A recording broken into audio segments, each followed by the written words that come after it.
Welcome in. You're listening to another daily editorial on the Korelin Economics Report. It's Tuesday. Yesterday we had a very, very interesting conversation with Chris Martenson, very interesting guy. Asked him if he would come back today because I want to talk a little bit about something that I think is going on in the world that is very, very important, certainly from a monetary standpoint, and that is the huge amount of gold, Chris, that the folks in mainland China are buying right now. It's a huge, huge transfer that's going on right now. I've got some thoughts as to why that's happening, but I'd sure like to know why you think it's going on. Well, Al, it's one of the most interesting things on my radar screen right now, but I have to be right up front about this. I own a lot of gold. It's in my portfolio. I may not be the most unbiased observer, but I've been holding gold since 2003, and I do it for structural reasons, right? We've got negative real interest rates, fiscal policies are out of control. As an American, I know why I hold it, but when we look at gold ownership across the rest of the world, India and China being the biggest places, they are not marketed to on a daily basis as we are here by such fine institutions as the Wall Street Journal that gold ownership is somehow wrong or barbaric or silly. They have long traditions of gold ownership, and they have a long institutional and cultural memory that sometimes currency systems go bad. You look at what's happened to the rupee this year and how far it's fallen and how fast it's fallen. Anybody who had their money in gold in India did very well relative to their local currencies.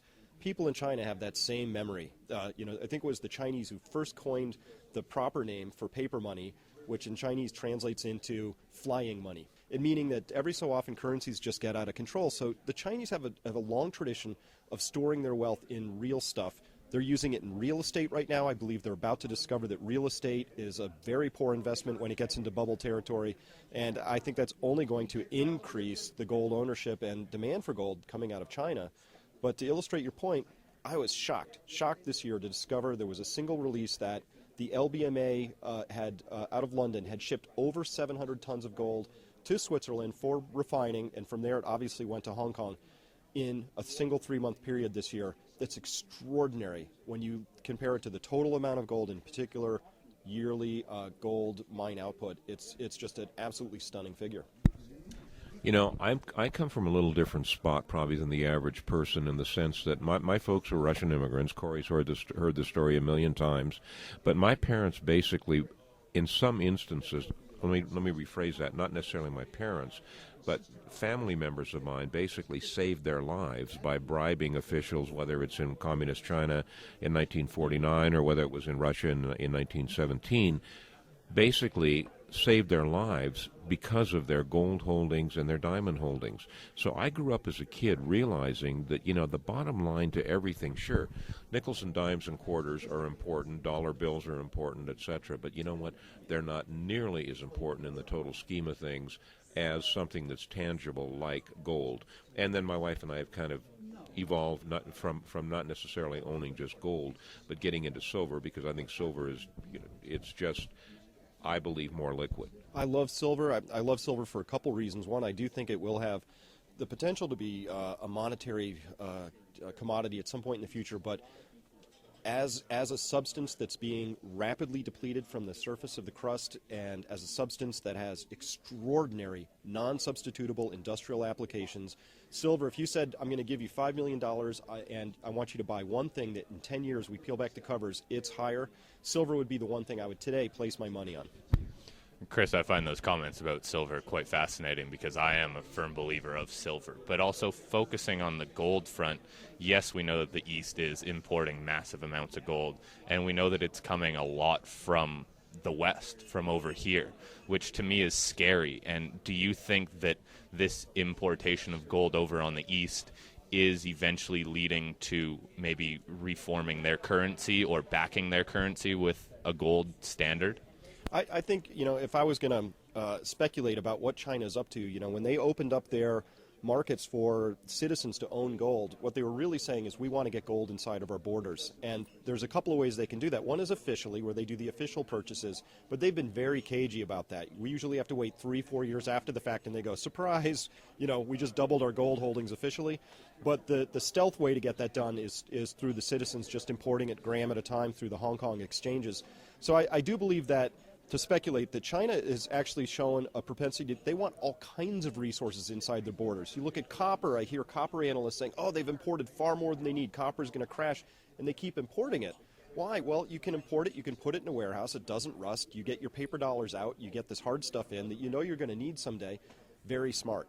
So I see gold in the larger context of China accumulating resources.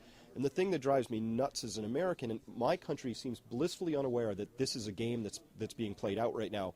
And my country seems to be of the mind that, well, if things ever get tight, we'll I don't know what, we'll send a aircraft carrier and get what we need. And it's a very different strategy. It's kind of old school. China's playing like a new game, I think. You know, the nice thing about coming to conferences like the Casey Summit, and I have to say, I think the Casey Summit is probably one of the most sophisticated conferences out there. In the future, any of you folks who haven't attended these, I strongly recommend that you do. You know, we just grabbed a guy walking by, Bob Moriarty. Bob is a regular guest on our show. Bob, I'd like to ask your opinion. Why, in your mind, are the Chinese buying gold hand over fist? Well, the Chinese invented paper money. The first paper money failure in history was Chinese. They have a history of 1,100 years of understanding that paper is going to eventually go to its real value, which is zero.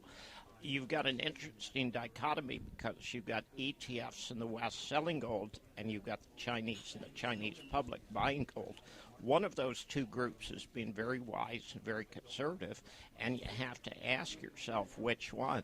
Well, the ETFs were buying gold at $1,500, $1,600, $1,700 an ounce, and the Chinese weren't. So the ETFs are selling at a loss, and the Chinese are buying at a profit. I mean, you don't have to be a smart investor to make money. All you have to do is copy what smart investors are doing. I think what the Chinese are doing is brilliant, and they realize that the dollar is dying a death, and they wanted to get into something real. My message has been consistent for 10 years. When the collapse comes, you want to own some resources. Bob, you brought up a great point there, and something that we actually talk about a fair bit is the education of the East compared to the West, because the East, as you said, have gone through this currency collapse, and they have seen that the value of currency can be essentially nothing. The West hasn't seen that yet, or I don't think they have, and I think that's why the East is starting to accumulate all these resources, like you said, Chris, because they realize something tangible is way better than a piece of paper. Absolutely true, and this is not something that's just recently started. I've been watching this game unfold for 5, 6, 7 years now when I first became aware of it, and China's out there absolutely just accumulating resources. It could be land in Madagascar, it's oil coming out of Africa, it's gold and silver, it's importing more copper than they need, they're piling up coal in the ports, they're just grabbing stuff. And that makes a lot of sense if you understand that the world really doesn't have an infinite amount of substance. And to get back to gold for a second, I'm convinced that there will be a currency reset at some point. Currencies will head towards their intrinsic value of being zero. You'll be on one side of a line. On one side of the line you either have gold, and on the other side you don't. Depending on which side of the line you are on, with respect to hard stuff, gold being the best hard stuff I know about in this story, will be the degree to which you are either the one who transferred their wealth to somebody or had wealth transferred to you from somebody else. It depends. You pick. Which side of the line do you want to be on? But this has happened time and time again. This time is not going to be any different. History may not repeat itself, but it sure does imitate itself on many, many occasions, and I agree with you 100%. We're going to get Chris back on the show on a regular basis here, maybe a couple of times a week, do some editorials with him, also get him on the weekend radio show. I strongly recommend that you check out their website, peakprosperity.com, and get involved in their blog. You got some interesting people there. As I have said years and years and years, many years in a row, there's a little play on words.